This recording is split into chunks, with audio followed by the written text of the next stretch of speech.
All right, we are back. Obviously, me and JP switched sides really quickly. Don't worry, he hasn't gone anywhere. I'm just going to start this particular DVD off by covering some of the basics and fundamentals. And for all of you guys that have Gospel Keys 101, you'll know this, especially if you have Gospel Keys 102 as well. But it's the idea of being able to harmonize a melody because number one, melodies come from scale. So if you know your basic scales, then the melody notes will generally come from that scale. They're not just thrown out and are random. Melody notes come from the scale. So therefore, Gospel Keys 101 taught you how to take every tone of the scale and put a harmonizing chord behind it. Now for this particular DVD, JP is going to take you really far with the song Holy, Holy, Holy, but I mean, he is going to tear it apart. I saw this cat play it this morning. I'm like, man, is this what they're going to learn by the end? And if that is the case, expect to be blown away. But everything that is, taken and made advanced starts with the basics. So that's what we're going to do here. Let's go to the key of D flat. You should know that the scale is, of course, D flat, E flat, F, G flat, A flat, B flat, C, D flat. I'm not going to repeat that. You should have done Fundamental Factory. Now we're going to teach you a chord to go with every tone of the scale. They're simple chords. They're triads. They're major and minor chords. Very simple, okay? Because if we had a melody like this, we want to be able to put the right chord behind it. See, that's the chord to go with F. That's the chord to go with E flat, You want to be able to do that. And that's what we're going to teach you how to do with the song Holy, Holy. So first things first. If your melody note is on the first tone of the scale, you're going to use a major chord. You're going to use the same major chord of that scale to harmonize it. So since the melody is D flat, and we're in the key of D flat, we're going to use this D flat major chord, which is F, A flat, D flat. Now here's the cool part. That same major chord that we use to harmonize the first tone of the scale, we can actually use that same major chord to harmonize other tones of the scale. Let me show you. So here's the chord that harmonizes the first tone of the scale. Well, if we take this F off the bottom and we actually put it on the top, lo and behold, A flat, D flat, F. This is going to be used to harmonize the third tone of the scale. Don't worry, I haven't skipped the second tone. I'll talk about it soon. So essentially, the same major chord is used to harmonize the first tone and the third tone. That's why if you notice in Mary Had a Little Lamb, this F right here, it's the same chord as here, See, same chord that you already learned. You do the same thing. Take this A flat off the bottom and put it on the top, and the same major chord, D flat, F, and A flat, it harmonizes the fifth tone of the scale. Now this is a special one because you can also use an A flat major chord. You can use the fifth tone as a major chord. But for the purposes of basic harmonization with the gospel method, we use this D flat major chord in root inversion. So you got D flat in first inversion, harmonizing the D flat. And you should know these chords. D flat in second inversion, harmonizing the F, which is the third tone of the scale. And D flat in root position, harmonizing the fifth tone of the scale. So you have three tones taken care of with one chord. How you like that? 3 in 1. Now, the 4 chord. So in any given key, you have a 4 chord. That's just 1, 2, 3, 4. So in the key of D flat, that's going to be G flat. Okay? And what you're going to do, you're going to use that in first inversion. Now, first inversion, remember, puts the key note on top. So since this is a G flat chord, we're going to put G flat on the top.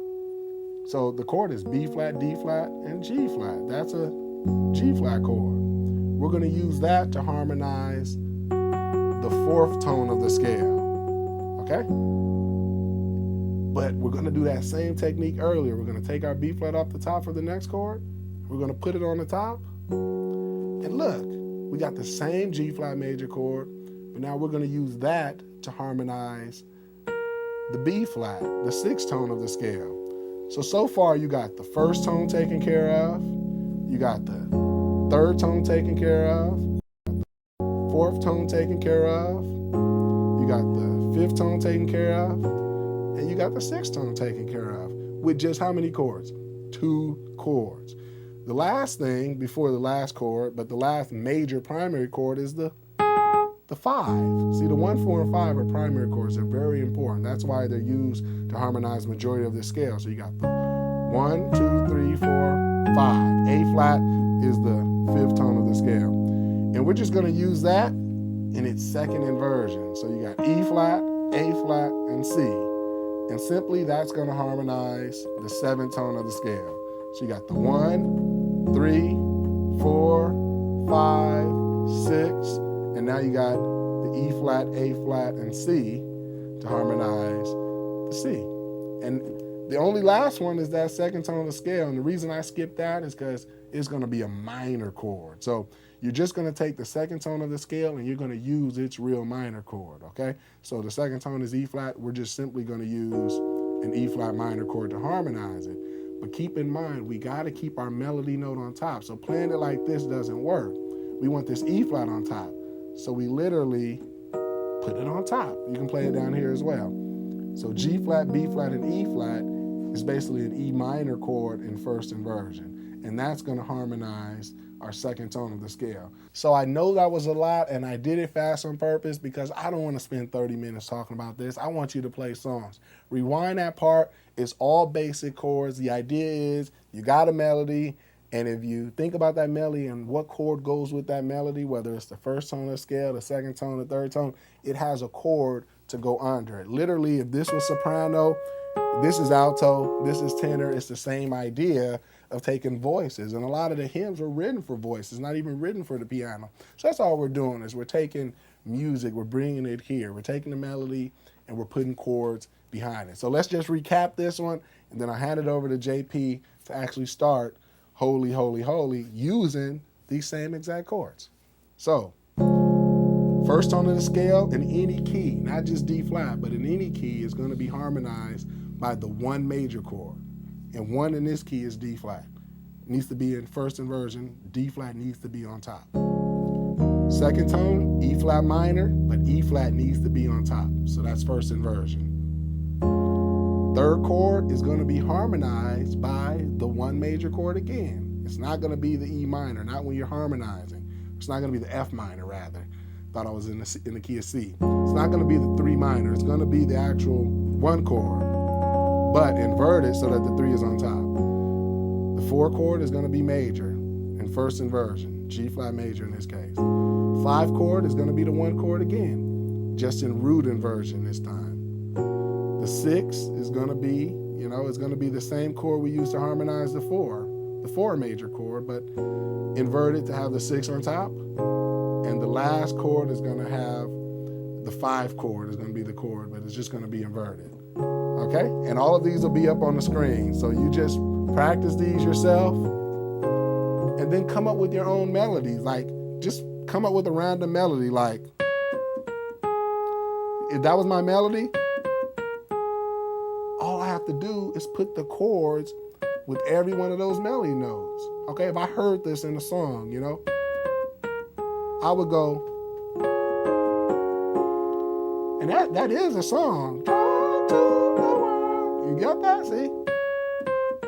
So this could be used to learn a lot of the basic songs.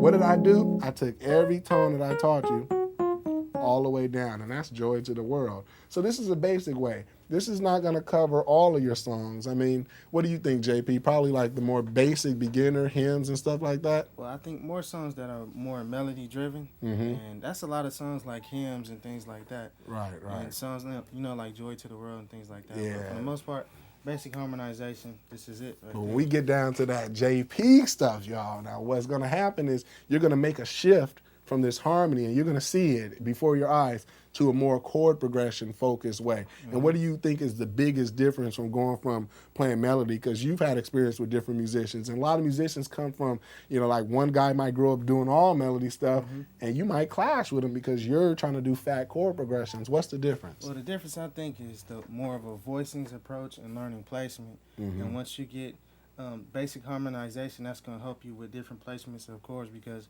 you're not going to more so depend on the melody of the song. You're going to depend on the melody that you hear and how to voice your chords around the melodies that you want to hear or use that you hear in your head. So in other words, you don't totally negate the harmonization techniques. You just work around it by finding the chords that work. Exactly. For example, when you're harmonizing with the D flat chord, the D flat, your bass is usually going to be D flat. When you're using the 4 chord, your bass is going to be 4 usually. And when you're using this 5 chord, your bass is going to be 5. So you can almost figure out what's going on in the song using the melody, because the melody will predict where your bass is supposed to go.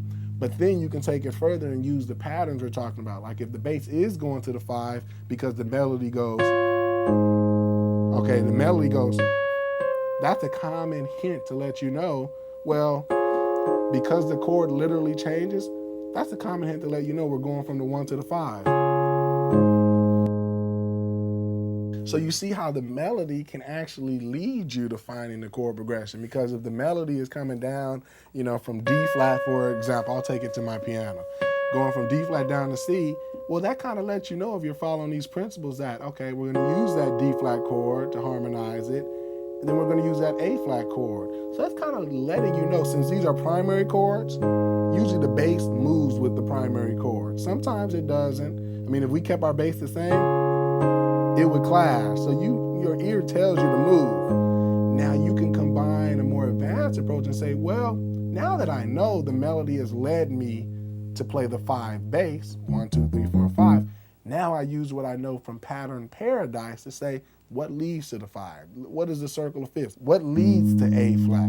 Well, E flat. So keeping my melody, well, now I can switch out my chords. I can try maybe an E flat dominant 7 chord. It still keeps D flat on top.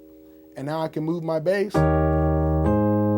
See? So again, once your melody is kind of giving you a hint at where the chord is, now you can add a better chord. You don't have to keep it here. You don't have to keep doing that D flat. It got you started and it can work. But you can say, okay, well, what else goes from the 1 to the 5? I'm going to the 1, 5, 1, 5. Now I start thinking, well, what can take me to the 5? You saw Pattern Paradise, circle of fifths. What leads to A flat on the circle of fifths? We covered this. E flat does. E flat is the 5 in the key of A flat. So, as a musician, you're always thinking, what's the 5th of where I'm going? Where's the 5th of the 5th of where I'm going? Where's the 5th of the 5th of the 5th? And I can always say, so instead of going from here to here, you can say, I wonder what would happen if I go from there to there. I can kind of keep it doesn't even sound bad just changing the bass. You can actually get away with that. But, I'd probably switch this to an E flat 7. See, and the key is my melody didn't change. So the same rules of keeping the melody on top apply. I've used what I know about patterns, and I've changed. Now I'm playing a chord progression. I'm playing a 2 to the 5. So melody can help you with harmony. Harmony can paint the picture as to, what kind of chord progressions are going on. So that's the idea. In the next segment, we'll get this thing going with a real song. So if you didn't get this all the way, don't worry. We'll reinforce it by showing you a song from scratch and how to play it if we were in your shoes. So we'll switch places and we'll be back.